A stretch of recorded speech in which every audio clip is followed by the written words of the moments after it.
दत्त्वा त्वम् रक्ष रक्ष माम् इति श्रीमदप्पणाचार्य विरचित श्रीराघवेन्द्रस्तोत्रम्। हरिः ओम्।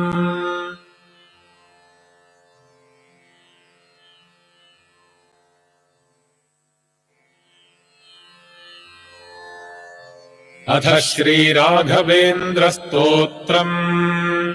ओम् श्रीपूर्णबोधगुरुतीर्थपजोऽब्धिपारा कामारिमाक्ष विषमाक्ष शिरस्पृशन्ति पूर्वोत्तरामिततरङ्गचरत्सु हंसा देवालिसेवितपराङ्घ्रिपयोजलग्ना जीवेश भेदगुणपूर्ति जगत्सु सत्त्वनीचोच्च भावमुखनक्रगणैः समेता दुर्वाद्यजापतिगिलैर्गुरुराघवेन्द्र वाग्देवता सरिदमो विमलीकरोतु।